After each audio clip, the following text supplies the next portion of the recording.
Stop what you're doing. Right now, your grocery bill is probably too high, and the stress of winter prep is real. But what if I told you that we're currently working on securing 6 months of food in our working pantry back here, and I'm going to share with you how we're going to do it. I'm going to give you a tour of our winter pantry, the exact items we purchase, the money-saving hacks we use, and the bulk buys that make it all work with our budget. This is our blueprint for beating inflation, but also finding peace of mind in case we have a big weather event or an economic event hits us. So, I'm Julia. We're the Canny couple where we merge frugality with a touch of homestead living. And we're just going to jump straight to our pantry. So back here is my beautiful pantry. I did not always have a beautiful pantry like this, and it is still a work in progress. So if you've seen our pantry before, you'll look at it, you'll be like, wow, it looks a little different because I've moved it around. I'm moving around every few months when I need to make it work better. So here are our spices. I'm not going to open up that disaster. We are still working through them, but we have ran out of spices the past few months. Chili powder. But you will notice that our pantry is pretty well organized, and this is key to keeping our pantry working smoothly and consistently. So here I have all of our fruit products. This is where I keep our jelly, our jams, our spices, and things like that. You'll see a mix of home canned goods in here. Now, yes, there are rings. They're on there very loosely. I do take the majority of our rings off, but there are a few on there. But this is where I keep all of our fruit, but I also keep my flour. And this is just a really good place to store it. Here you're going to see a lot of our breakfast items, our coffee, our drink mixes, our cereals that we keep on hand. I'm a little light. I need to make some homemade cereal. We've eaten it all. So I can look at this and tell you, hey, this is something I need to work on right now. But I do have a really good stock of peanut butter right now for whenever we have, I have to make peanut butter balls. So I shouldn't be kicked out of my home by my husband and my little one. Not yet. Here I have all of my pasta and rice, and yes, it is overflowing, but I have gotten some really killer deals, and I'm going to share with you how I save as much money as I can on these. A lot of these I've gotten organic pasta for $1.50 or less. I also have like a lot of really good deals that I've gone through the time. I also have oils and spices down here. I had to kind of shift these because these oil bottles were too tall to fit up here. So this really worked better for us. And I also have some other bulk goods, some rice. I'm going to close this so it doesn't get in the way. Here we have our snack items. And again, you're going to see some shelves that are a little bit empty. I haven't been working on snacks. You're going to see what I've been working on here in a minute. But I need to work on getting some cracker bread and some other snacks here on the shelves. And this is my baking area. I use this pretty heavily so it stays pretty well stocked up. And also some other overflow that we have. And here is where I have been working. And I will tell you, this is not all of it. I have an overflow area for a lot of like our pumpkin and things like that. Like I have a lot of canned pumpkin. But I have a lot of chicken and a lot of canned meats up here. I have carrots. We have canned potatoes. We have canned sweet potatoes, but a lot of pumpkin. We have tomatoes. We have a bunch of canned food. I have some peppers in here.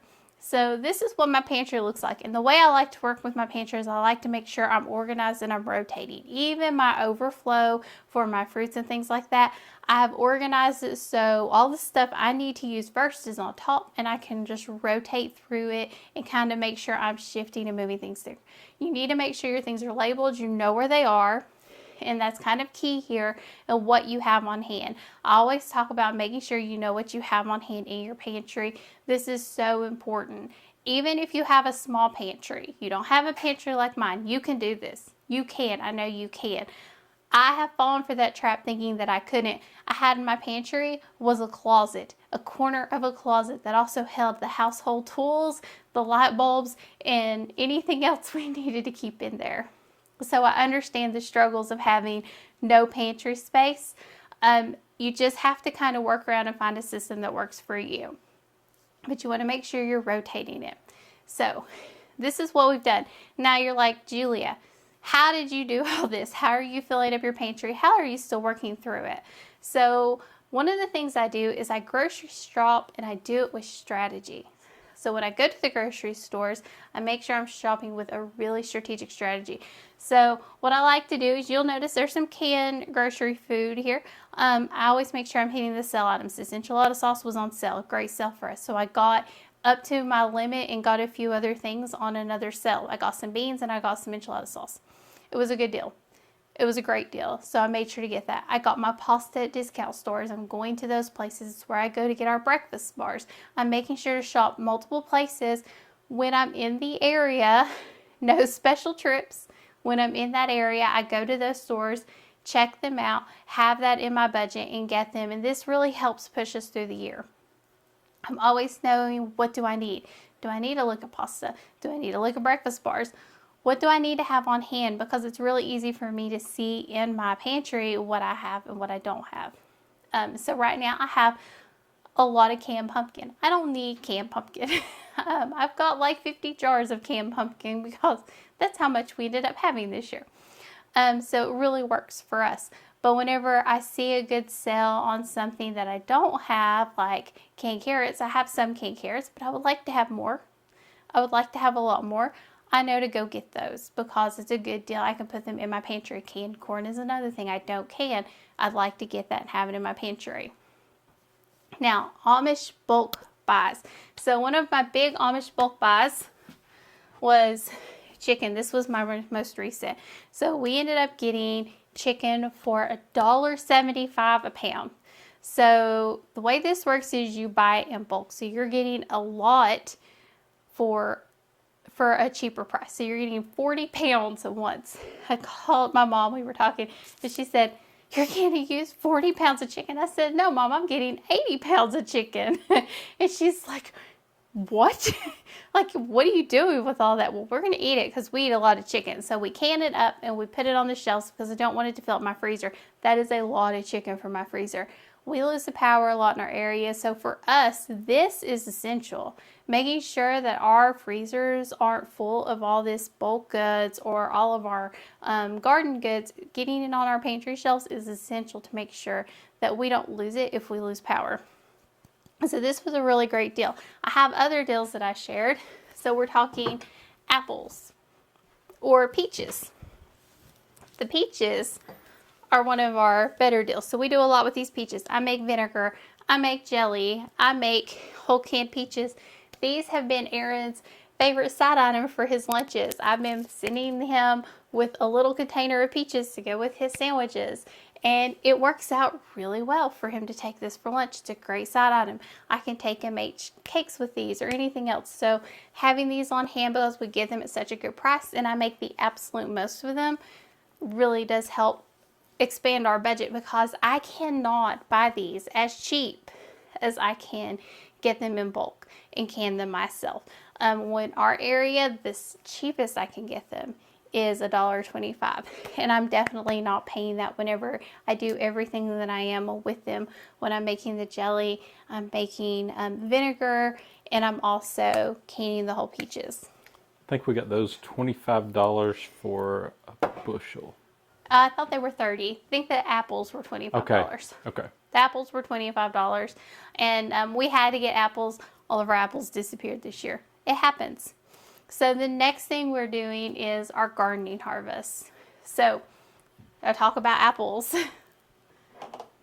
Apples. This is our apples from our own trees, the ones we were actually able to get before they all disappeared.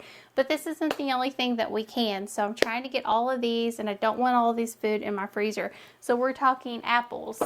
We're talking blueberries. So these blueberries look a little weird. Yes, I know, but they're perfectly edible and perfectly fine to eat. You can ask Aaron. These are pink. Those are the pink lemonades. They're the pink lemonades, and they turn really weird when you get them. But they taste just fine. But they turn really weird. It's like all their color leaches out of them. It's just very odd. I don't know if I'll can them again without having them mixed in with blueberries. I'd have to see which Aaron would prefer, because he's the one that eats these. So we can these blueberries. These blueberries are from our harvest. I don't want all these in the freezer. What ends up happening is we lose power. It fills my freezer. I have to have another freezer for all the other food that I have. I would much prefer these to be on the shelf stable for a long period of time. We can eat through all of this food. We do this for all of our berries. I make butters, our jellies, our jams, tomatoes. So these came from our garden. This was the last, these were volunteers. These were all volunteers. So these were all 100% free behind our chicken coop. Aaron picked all these before we got a 26-degree night and everything froze and died. So we're seeing how many turn right now. We're seeing how many will turn. And what I'm doing is I'm putting this in the freezer. And if I have enough, I might can a small batch because I have other things to can and get them all in my water bath canner. But if I don't, I'll use them up and put them into something. So we're looking at all of these things. It's like a combination. There's like a multi-step process I go through. I know you're not going to can. Not everybody's a canner like I am. And that's totally fine. My mom's not a canner. My Gram's not a canner. Trust me, my Gram is the frugality queen. Like, she needs the crown to go on her head because she knows how to save money, especially at the grocery store. But there are still ways you can build a good working pantry and save money, especially if you're looking to make sure you have food security for several months. We do know it can happen. We do know you might need to have food on hand for more than just your week to week. So it's really important to make sure you're looking at all this. So the goal is to never not go to the grocery store for us. It's to limit our need on the grocery store, especially when it comes to high expensive items like blueberries, which in our area can be very expensive, or even strawberries. We're trying to build up our strawberry production. But it's to reduce our stress, manage our budget, and ensure that we have the nutritious food we need in case we have a big weather event we can't get out because of ice or snow, or if something in the economy changes. So it's all about having preparedness in mind, but it also brings you a little bit of security and a little bit of comfort. So if this tour, gave you some ideas, please hit the like button. Let us know, subscribe to our channel. We would really appreciate it. And as always, thank you for joining us on the Canny Couple, where we work hard to live simple and enjoy life. Have a wonderful day.